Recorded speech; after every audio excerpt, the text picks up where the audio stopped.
Evening services, we follow generally the lectionary. And the lectionary has a Hebrew Bible lesson, usually a psalm, and then a lesson from the New Testament. And some churches that will actually have a gospel lesson and then one of the other letters from the New Testament. We've abbreviated that. Sometimes when I preach a sermon, I do not preach a sermon from the lectionary. Now this Sunday I am preaching from the book of Psalms, which we'll read together actually in just a few minutes. And what's the idea behind that? Well, the idea is that these readings are spaced out over 3 years. And let's just say over the 3 years we hit the high marks of the entire Bible. Do we read the whole thing? No, can't do that. But we get pretty close. The lesson this evening from the Hebrew Bible is from 1 Samuel. And let me set this story up for you just a little bit. As you may recall, Israel had no king. And there was this huge debate about whether or not it needed a king. And finally, Samuel, the prophet, was persuaded to anoint Saul to be the king of Israel. And as you may recall from your reading the Bible in the past, that Saul, well, let's just say he was demented. And finally, Samuel goes to find a new king to anoint. And that is this story that I'm going to read to you. Again, it has little to do with what I'm going to preach about, but this is the lesson for the day. 1 Samuel 15, verses 34 through 16:13. Samuel left for Ramah, but Saul went up to his home in Gibeah of Saul. Until the day Samuel died, he did not go to see Saul again, though Samuel mourned for him, and the Lord was grieved that he had made Saul king over Israel. The Lord said to Samuel, "How long will you mourn for Saul, since I have rejected him as king over Israel? Fill your horn with oil and be on your way. I am sending you to Jesse of Bethlehem. I have chosen one of his sons to be king." But Samuel said, "How long can I go? Saul will hear about it and kill me." The Lord said, "Take a heifer with you and say, 'I've come to sacrifice to the Lord.'" Now, this is a little bit of subterfuge here. In other words, God is telling Samuel to pull one over on Saul. Just tell him you're going to sacrifice this heifer and invite Jesse to the party. That's what we're doing.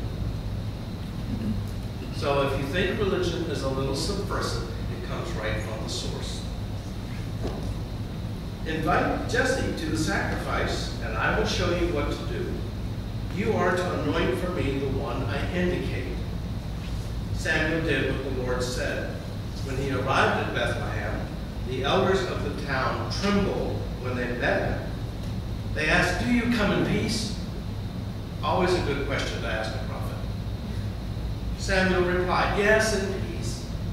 I have come to sacrifice to the Lord. Consecrate yourselves and come to the sacrifice with me." Then he consecrated Jesse and his sons and invited them to the sacrifice. When they arrived, Samuel saw Eliab and thought, "Surely the Lord's anointed stands here before the Lord." But the Lord said to Samuel, "Do not consider his appearance or his height," which is good news for us, right? "For I have rejected him." The Lord does not look at the things man looks at. Man looks at the outward appearance, but the Lord looks at the heart. Then Jesse called Abinadab and had him pass in front of Samuel. But Samuel said, "The Lord has not chosen this one either." Jesse then had Shammah pass by Samuel said, "Nor does the Lord choose this one." Jesse had 7 of his sons pass before Samuel. But Samuel said to him, "The Lord has not chosen these." So he asked Jesse, "Are these all the sons you have?" "Well, they're still the youngest," Jesse answered, "but he's out tending sheep." Samuel said, "Send for him. We will not sit down until he arrives." So he sent and had him brought in. He was ready, with a fine appearance and handsome features. Then the Lord said, "Rise and anoint him. He is the one." So Samuel took the horn of oil and anointed him in the presence of his brothers. And from that day on, the Spirit of the Lord came upon David in power. Samuel then went to Ramah. We have for our Psalm 107, verses 35 to 38, which is a responsive reading. It's in the order of service. He turns the desert into pools of water, parched land into springs of water. And there he lets the hungry live, and they establish a town to live in. They sow fields and plant vineyards and get a fruitful yield. By his blessing, they multiply greatly, and he does not let their cattle decrease. Now, your assignment is to go home and Google hungry. I don't know what that is, and Google in spell check didn't catch it either. So, but of course, the word is hungry. From Mark's Gospel, the 4th chapter, verses 26 through 34.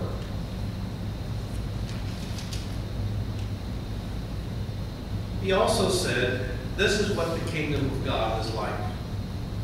A man scatters seed on the ground, night and day, whether he sleeps or gets up. The seed sprouts and grows, though he does not know how. All by itself, the soil produces grain, first the stalk, then the head, then the full kernel in the head. As soon as the grain is ripe, he puts the sickle to it, because the harvest has come." Again he said, "What shall we say the kingdom of God is like, or what parable shall we use to describe it? It is like a mustard seed, which is the smallest seed you plant in the ground. And yet when it's planted, it grows and becomes the largest of all garden plants, with such big branches that the birds of the air can perch in its shade." With many similar parables, Jesus spoke the word to them as much as they could understand. He did not say anything to them without using a parable. But when he was alone with his disciples, he explained everything to them. When I was a child, I hated spinach. My elementary school cafeteria often served canned spinach with wedges of hard-boiled eggs on the top. The spinach was this massive green slime, organic matter, that looked as though it had already been chewed. The egg had absorbed the chlorophyll and perched in green estate upon that moldering blob. Now that was long before Dr. Seuss had taught us about green eggs and ham. We all knew that eggs were white, and this presentation was just not right. One year, my father decided to plant spinach in our garden. I thought that was a terrible idea. Even adults did not eat the stuff they served at school. But my father was never to be questioned, so spinach was planted, fertilized, weeded, and watered. the day came for that first spinach harvest. My mother made a salad of it, and yes, there were hard-boiled eggs cut into it with bits of crispy fried bacon. And because it was served, we ate it. And I was amazed at the taste. This was not the spinach I so thoroughly detested. While I still do not like cooked spinach, I love a fresh spinach salad.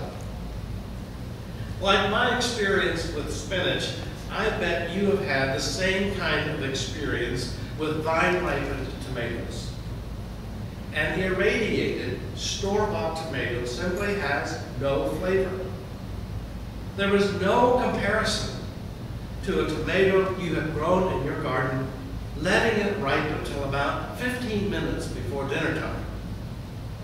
Mimi and I will take about 12 pounds of vine-ripened tomatoes, cut them in with fresh basil, oregano, garlic, and pepper, and cook them for 9 or 10 hours with 3 pounds of chicken. There is no restaurant in all the land that makes a comparable chicken cacciatore. The difference is the vine-ripened tomatoes. Perhaps you've also had the opportunity to drink barrel-aged wine or cellar-brewed beer. It does not compare with the wine or the beer aged in aluminum cans on the delivery truck.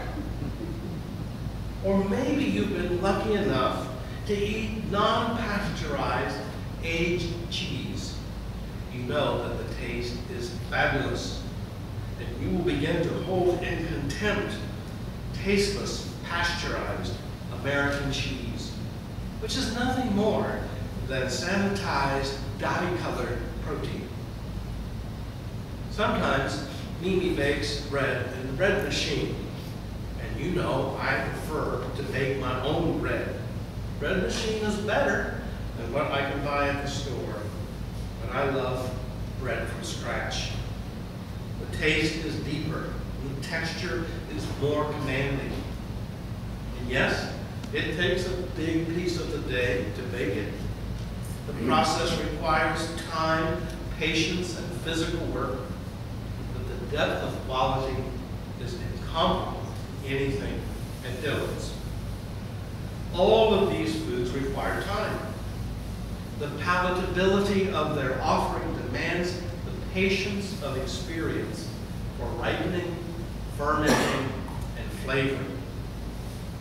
Their value is enhanced because they have been graced with hours, or days, weeks, and sometimes even years. Enough time to mature and fulfill the body of their savor.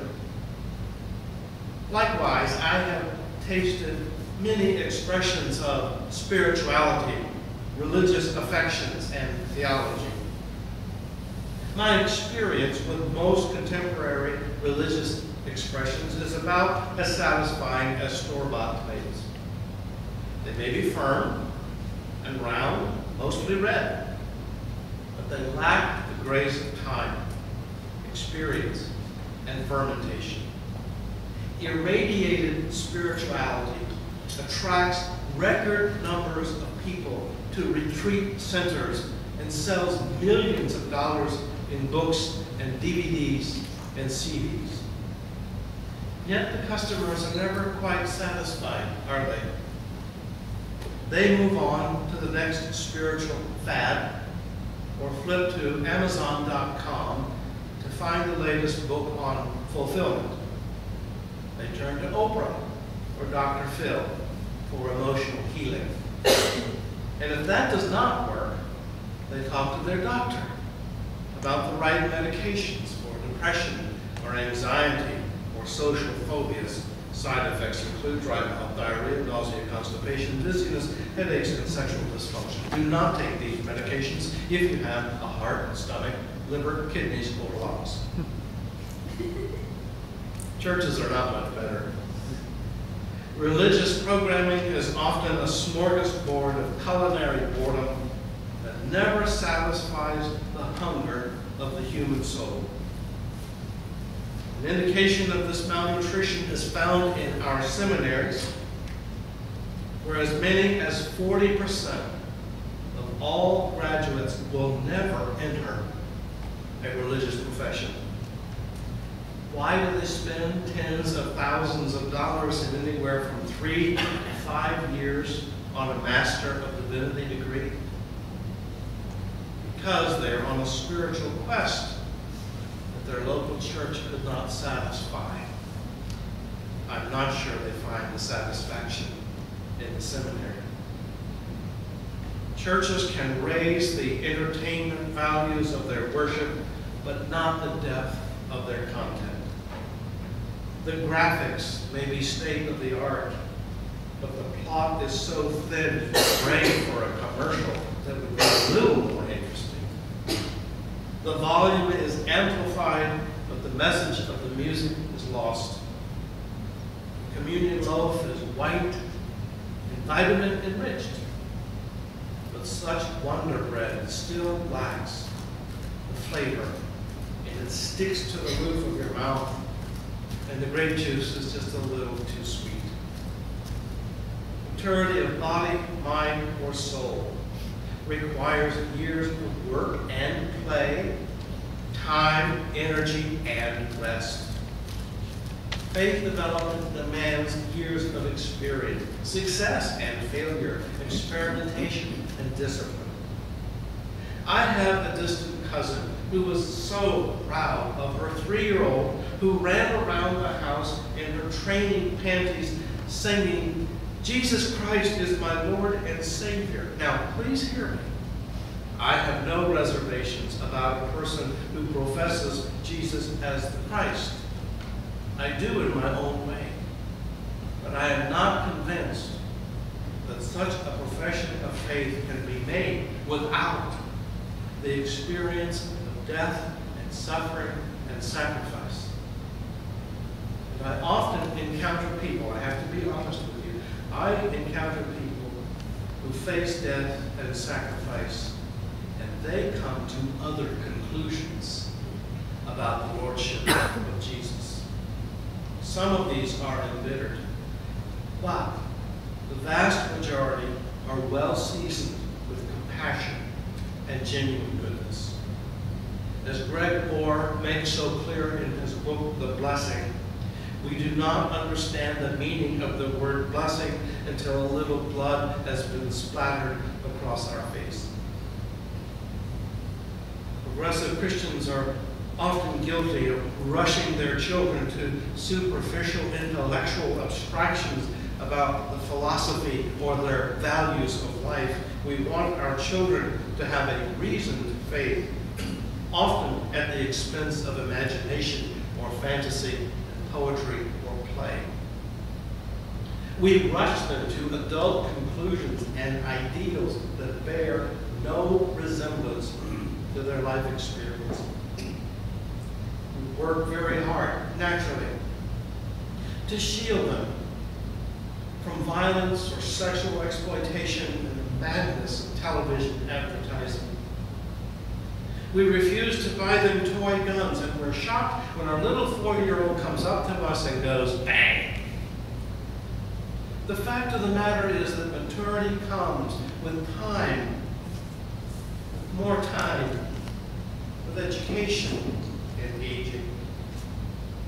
Our responsibility is to plant the seeds, constantly hoeing to keep out the weeds, watering and fertilizing the things that I mentioned in last Sunday's sermon. But our best efforts must finally yield to the vicissitude of nature.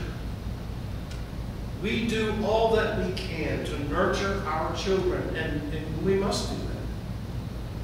But we must also finally yield them up to the machinations of peer pressure and culture and their own determination to chart the course of their own lives. It is often painful. We may sometimes lose sleep over the obvious errors they make, hurting themselves and others. And yet, when all is said and done, it is the time and experience that will sharpen and mold their souls. They will make up their own minds and their own decisions about the lessons they have learned in life. Many years ago, one of my children was perilously involved with drugs. It was the usual tale of a 14-year-old smoking marijuana and a few years later trying harder drugs. I do not know the full extent of it, and I don't think I want to know. I tried doing everything I knew how to do, including intervention programs through his school or therapy. While we were talking with his therapist one day, he said, "You know, Dad, you're the one having a problem with all of this. Why don't you get into therapy?" He said it with that teenage, snotty tone of voice that provokes homicidal thoughts. My Muslim friends tell me that adolescence is the ultimate jihad. But I stayed my hand and said as calmly as I could, "You're on your own."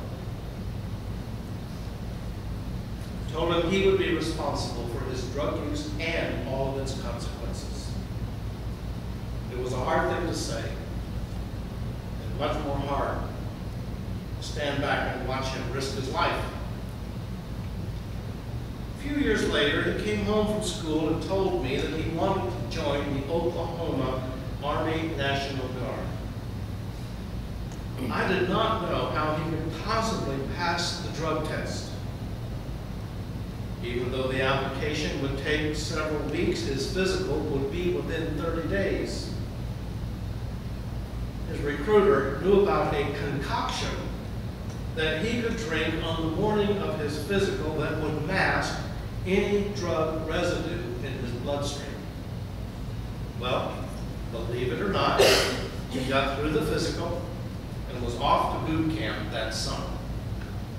You will be pleased to know that the longer he stayed in boot camp, the smarter I got. By graduation, I was the best dad that ever walked the face of the earth. Several years later, he told me that he realized his drug use and the people associated with it would ruin his future. Joining the Guard was one way to start over and go to college. To my knowledge, he has never used drugs since then. Part of his strategy was to tell his friends that because the Guard did random drug testing, if he was caught, he would lose his chance to go on to college. As hard as this path was, it was his path. He chose the experiences that marked the way, and I have to tell you, I am very proud of that man. He is a mind-ripened human being who is not only wise to the ways of this world, but also wise to the paths of redemption.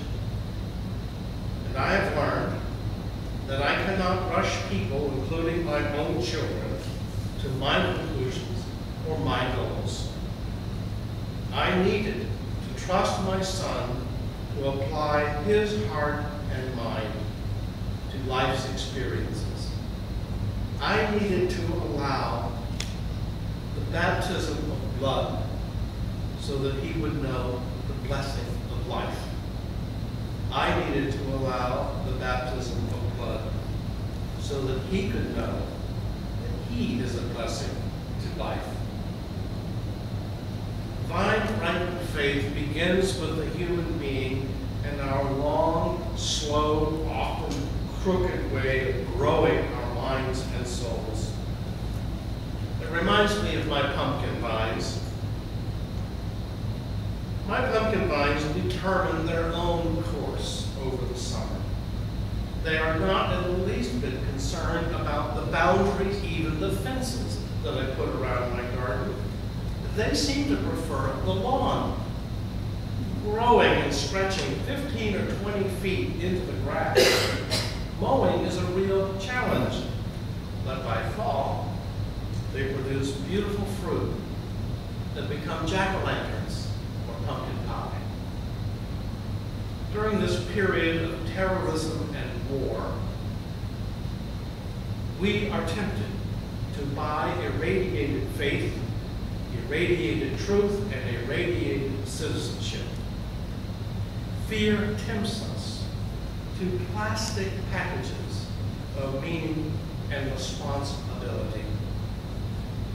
An irradiated life does not require you to think, explore, and experiment, or test your life's meaning against your experience. Irradiated faith does not risk sacrifice. Seldom, in my experience, is there anything in life of real value that does not cost something of me. I do not buy irradiated tomatoes. I'm going to hold out for vine-ripened faith, vine-ripened truth, and vine-ripened citizenship. I'm going to hold out for the fruits of my mind, even though I must constantly water and fertilize, hoe the weeds, break a sweat, and get dirty in the process. Like all gardens, vine-ripened faith will be the subject to drought, birds, and bugs. Some fruit will be so hidden in the plant, I will not see them as they mature and then fall to the ground and rot. Some will be picked up by naughty children and splattered against the garage wall or another kid's butt.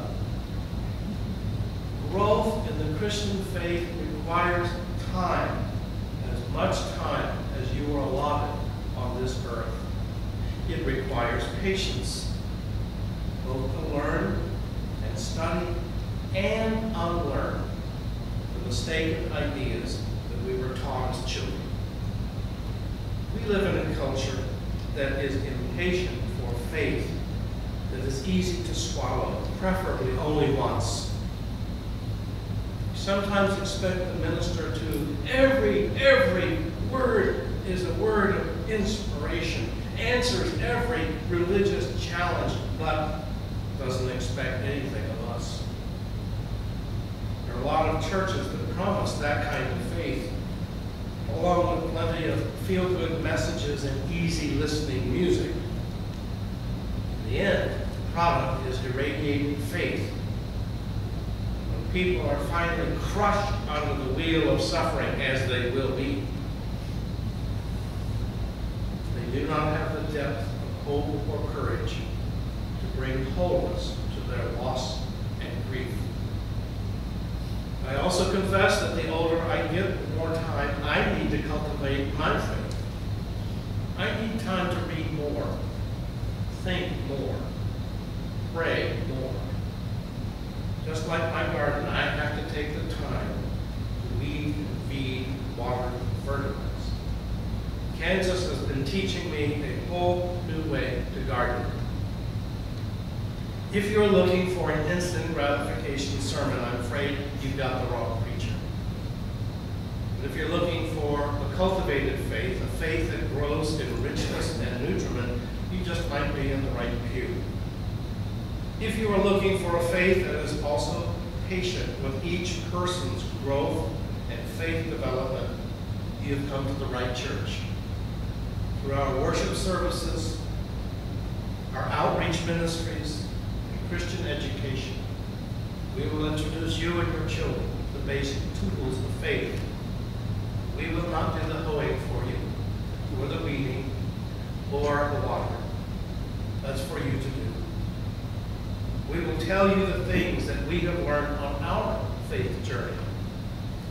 We will share new seeds and techniques for the ripening of faith in God. If it seems that it takes a long time, a very long time, many hours of preparation and hard work, relax. That's the way it works. That is part of ripening. When I was working on my doctorate at Emory University, I had lunch with the chair of my doctoral committee.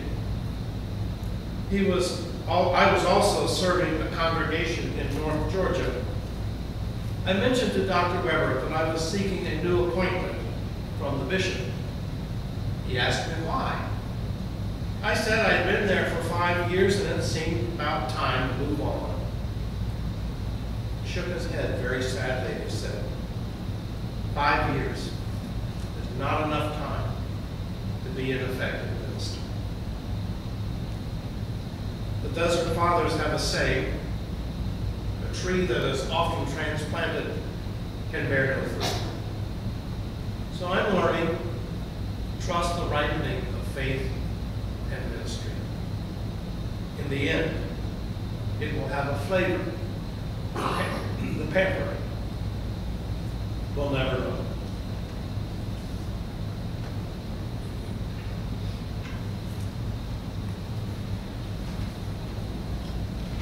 Now we share the joys and concerns of our community. I want you to know that, I've just finished my 3rd week at Susan B. Allen as their chaplain, and so I'm going through all of this orientation.